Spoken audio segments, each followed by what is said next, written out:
It's 7 a.m. from Fox 35. This is Good Day Orlando.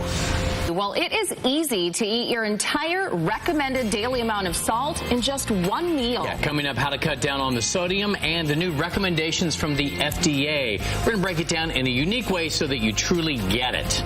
Yes. Right? I don't know what a milligram is, so you'll see coming up here on Good Day Orlando. On the Health Watch today, this is going to be really interesting. The FDA is pushing restaurants and also food manufacturers to cut down on salt. Problem here is we eat way too much of it.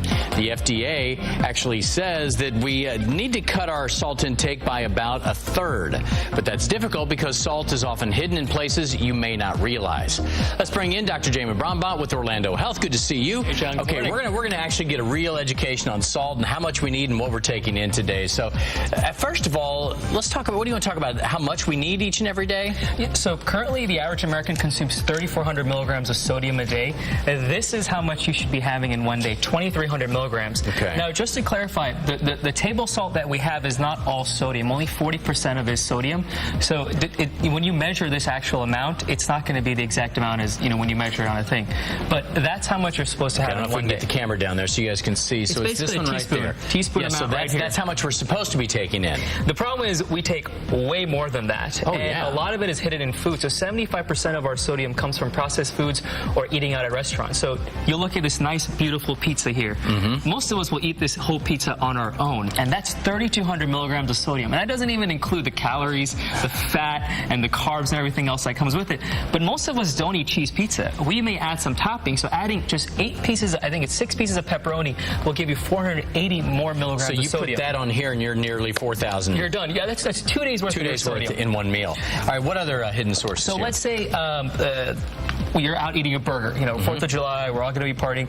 The buns itself have 270 milligrams of sodium in them. So you wouldn't think that there would be... No, there's tons of sodium in them. On top of that, the chips you may have, this is one serving of chips, 460 milligrams. Or if you just decide to go healthy and have hummus and pretzels, 520 milligrams right there. That's surprising because hummus is marketed as a healthier option, but you put the pretzels and all of a sudden you're at 1/4 of your whole day. And you can see how it all slowly adds up. 1/3 of Americans have high blood pressure, 1/2 of African Americans have high blood pressure, 1 out of 10 children have high blood pressure. It's a major problem, and this is the problem is, when our kids go to school, we don't know what chips they're eating, or look at these burritos. A burrito, that's not 640 milligrams. Look at this. A lot of us have nightly dinners. Look at how small this portion is. This is a microwave 60-minute quote-unquote healthy option, 1,270 calories. But again, I see a theme here. These are all, like you said, processed foods. If we stick with just pure foods, our number will go way down, right? Low salt foods, lean eating, absolutely would go down. But unfortunately, what is that? So this is actually tomato soup, 1 serving,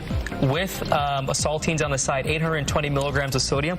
And today's National Donut Day. So if you were to eat all these donuts, that's almost 1,200 milligrams of sodium. Halfway done. And this is your breakfast. You would think cereal is healthy. This is 1 serving of cereal, over 300 milligrams of sodium just in your cereal. Very quickly, we got about 30 seconds. So what's the problem? If we cut down, what do you think the long-term effects for America would be with this? Well, it would be tremendous. Both financially, they estimate that if we were to cut down by 40% our sodium intake, we would save the healthcare system over $100 billion over 10 years. And on top of that, we could save 500,000 lives. Wow. So everybody needs to start because it impacts all of us, right? Yep. And one great way is having an app, a calorie app or a sodium app, where you can actually track what you're eating, because you'd be surprised, like the stuff that you think is healthy, how unhealthy it really is for you. Oh, good stuff. All right, Dr. Jamin Brahmbatt. Once again, your website in case people want to check you out. It's at Jamin Brahmbatt, or you can go to the Orlando Health, and anywhere you can find me on social media. And we'll be tweeting about all this stuff right afterwards. So just if you guys have any questions, please call us. Pretty amazing stuff. I got it hooked up. Thanks, sir. Appreciate it. Good to see you. Luann, back over to you. Gentlemen, thank you. Coming up on Good Day Orlando.